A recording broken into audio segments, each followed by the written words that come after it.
Nice to meet you. Hello. Hi. Lenny, he's I'm filming for you guys. All right. Good to see you. Right. Did you win? Yeah, we won the interview contest with you. I had to submit a question. I was going to surprise her. I took her interview, or her question that she was going to ask, and I submitted it, and then we ended up winning. Nice. What was the question? You got it here. Is it one of the questions? Yeah. All right. Let's go for it. I have always wondered, there are so many rap artists and R&B artists that will walk into a studio with no prior preparation. They walk in, they hear a beat, they open their mouths, a song just flows out and it's a hit. Do you think that's a skill that's transferable to other musical genres? Like, could you guys just walk into a studio and here comes a song? Yes, but you couldn't guarantee the quality of it. I think we have. Well, in fact, just a couple of weeks ago we were doing some work while Chris was over here in America. Johnny Guy and I went into our studio with Ryan, one of our producers, and one morning we just sat down and within 2 hours we had a song, a fully formed song, and that was that. It's not a hit single, but it's a really, it's an interesting song. So I don't know. I think the hard work is often done by the producers in that respect, because there's like you said, there's a beat or there's a track that's there, and they come and just write lyrics over it, and that's amazing. There's no, it's still a very difficult job to do, but like you say, I think a lot of the work with us comes from the preparation, kind of being ready for that, when you have that moment of inspiration, to try and be as prepared as possible to seize it and do something good with it. Okay, so you do just walk in with an idea? Sometimes, yeah. I've got an idea for a beat and I put it on, and then people say, oh, that triggers an idea for Guy to play a different bass line, and then it kind of moves on like that. Interesting. It's a good question.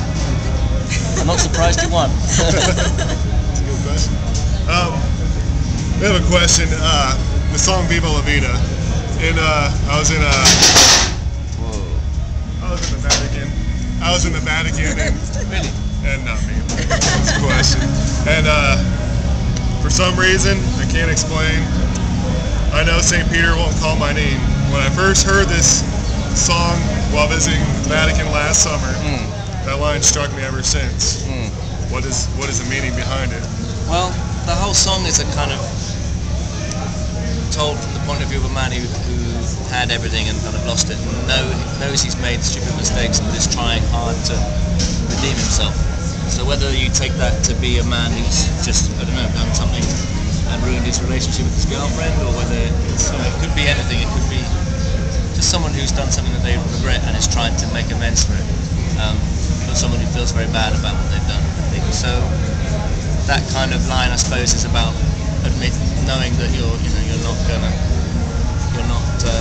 proud of what you've done, and that if you choose to believe in afterlife and all these different thoughts about what happens after you die, then that that could be poignant. But it's more about just admitting that you've made a mistake, which is often the hardest thing to do. I never would have gotten that song. She has another perfect question for you. All right. This one was actually submitted by another person who did enter the contest. Okay. And she wanted to know, as far as the song "Till Kingdom Come," it is her favorite song. And she would like to know if the song was inspired by a real-life relationship between the band members. And if not, where did that song come from? Well, they all kind of come from personal experience of I mean, Chris writes the lyrics, so you'd be,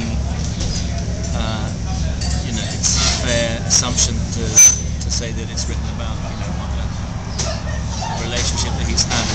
Sometimes they're not just about kind of lovers or wives and girlfriends. Sometimes they're about friendships, or just imagining a situation where you can imagine someone's feelings. So I don't actually know specifically who that is about, but it's certainly it's definitely a relationship song.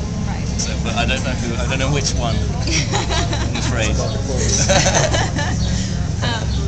I read somewhere that all of your little funky jackets and things that you wear in your videos, you guys sew those yourselves. Is that true? We made them. We said that this is what we wanted. We looked through loads of old kind of military uniform books and old magazines and old photographs, and decided that how we wanted them to look. The cut of the jacket, we didn't actually cut the fabric ourselves or sew together ourselves. But when we got that, we basically got the jackets made and had them fitted, and then we turned our studio into like a kind of fashion studio for a couple of weeks, and we just set about embellishing shoes and jackets, putting stickers and buttons and patches and all kinds of things on. So just to kind of make them handmade, hand finished, bespoke, as it were. Did you come up with any songs when you were in your sewing circle? No, not really. All the songs were done by then, thankfully. They were all finished, so it was just time to concentrate on the other side, the visual, the concerts and the videos and stuff. So no songs came from. There are no songs about sewing, unfortunately, but it's a good idea. Next time, maybe you can knit things. Absolutely. You can knit scarves and things like that. Little sweater vest. I agree. It's a great one. My style expert wife. Absolutely. When you guys do interviews with radios and talk shows, like Chris, for instance, he doesn't like to, and I don't know if that goes with you guys too, but I've seen that Chris just doesn't like to have your guys' music playing in the background and begs him not to play it. What's the reason behind that? Well, it's funny, sometimes, I don't know, I think it's more to do with, sometimes it's because when you hear a song that you've finished and you know there's nothing you can do about it, all you hear is the kind of mistakes, and you think, if it's an old song, you think, oh, that's, I wish we would have changed that, or I wish we could have done that. So sometimes it's because of, the wanting to change it and knowing that you can't, so that can be quite frustrating. Other times it's because I think, like sometimes I went out for dinner the other day and it was a restaurant, an Italian restaurant, and I walked in and they were playing our record, and it felt like, maybe everyone else sitting down there thinks that I brought it with me, and it's like, can you put this on please when I walk into the room, and so it's that kind of, you get worried that people think that you're just, that you're, exactly, so it's an overreaction to that, I suppose. But, I don't mind hearing our songs. Sometimes it's a bit like, I don't know, sometimes it just feels a bit cheesy. Yeah, I understand. I feel the same way. I hate my voice hearing it on the radio or anywhere. But if you imagine if you had like a, every time you walked into the room there were like, huge pictures of yourself all over the room, or I don't know, just something, it just feels like it's a little much sometimes. Yeah, I understand that. And there's so much great music around, you might as well play something that people haven't heard for a while rather than the same stuff that they've heard over and over again. Alright. Thank you. Thank you, That was great. Great questions. That was very. You want to do a quick picture, you guys? Much better than most interviews we do, I have to say, even by professionals. Hey, we try, We've been working on this all day. Good for you.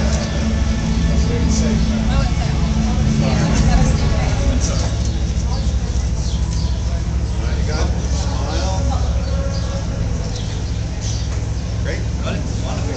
All right, thanks again, guys. Nice to meet you. Enjoy the show. Thanks for coming. Thank you. We'll enjoy your show. Have a great summer.